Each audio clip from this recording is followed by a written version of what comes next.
ये थी जनाब वेदर अपडेट। लेकिन वेदर अपडेट के साथ साथ आपके लिए एक और अपडेट बताते चले, क्योंकि आज सुबह एक और बड़ी डेवलपमेंट हुई है और जो लोग दवाइयाँ खरीदते हैं उनके लिए बिल्कुल भी अच्छी खबर नहीं है, क्योंकि मरकज की तरफ से और मरकज के ज़ेर इंतजाम इदारों की तरफ से एक बड़ा ऐलान कर दिया गया और ज़रूरी दवाओं में यानी जो एसेंशियल मेडिसिन हैं उनमें, जिनमें पेन किलर है, एंटीबायोटिक है, इनमें 12% का इजाफा कर दिया गया है। यानी 12% इंक्रीज रेट्स पर अब आपको ये रेस्ट मिलेंगे जी। इतवार से सैटरडे को इसका निफाज होगा और इतवार से ऑलमोस्ट हर जगह से नाफिजुल अमल रहेंगी। Essential medicine, pain killers and antibiotics को 12% का इजाफा कर दिया गया है। एसेंशियल ड्रग्स के लिए बाज़ाब्ता तौर पर आपको याद होगा इससे पहले भी एक साल पहले इसी तरीके से हुआ था, तकरीबन 12% का इजाफा हो गया था और एक बार फिर 12% का इजाफा जो है वो कर दिया गया है। हर साल NPPA अनाउंस करती है जी wholesale price index in accordance with the drug price control order 2013 और DPCO 2013 के तहत। और इस बार जो शेड्यूल्ड ड्रग प्राइसेस का रेट है जो कंट्रोल करता है NPPA, उनका मानना है कि जनाब ये बड़ी मजबूरी है जी जो कुछ किया गया और एनुअल जो चार्जेस बढ़ाए गए हैं ये दरअसल अब आपको जिस तरीके से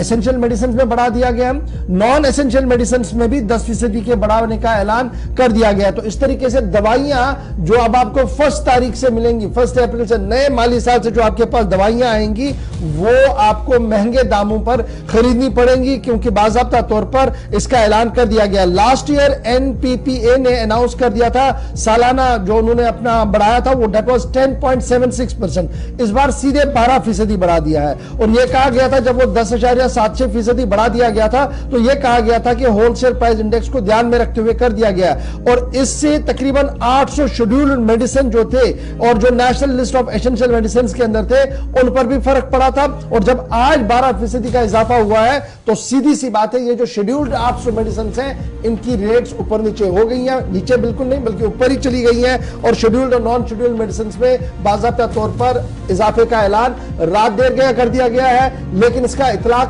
1 तारीख से होगा और इंतजार कीजिएगा। अब अगर आप दवाइयां लेते हैं तो कैसे लेंगे, इसमें जेनेरिक और नॉन जेनेरिक मेडिसिन का भी अब सवाल है। बहुत सारे लोग का मानना है कि डॉक्टर जिस तरीके से प्रिस्क्राइब करते हैं जी अब शायद कुव्वत खरीद पूरे मुल्क में नहीं रहेगी जिस तरीके से दवाइयां हाथ में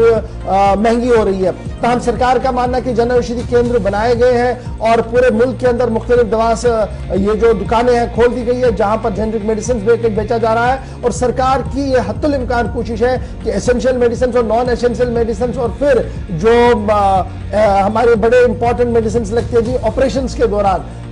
स्पेशली ट्रॉमा सेंटर्स का जो सामान है उसको किसी न किसी तरीके से स्ट्रीमलाइन करके इन दुकानों पर मुहैया रखा जा सके, इस पर भी कोशिश हो रही है। लेकिन देखना होगा कि अब जब नया माली साल 1 तारीख से शुरू होगा दवाई में इजाफा तो कर दिया गया है, रेट्स में इजाफा हुआ है, सरकार अपनी फहरिस्त में क्या इजाफा करेगी इसके लिए थोड़ा सा इंतजार करना होगा।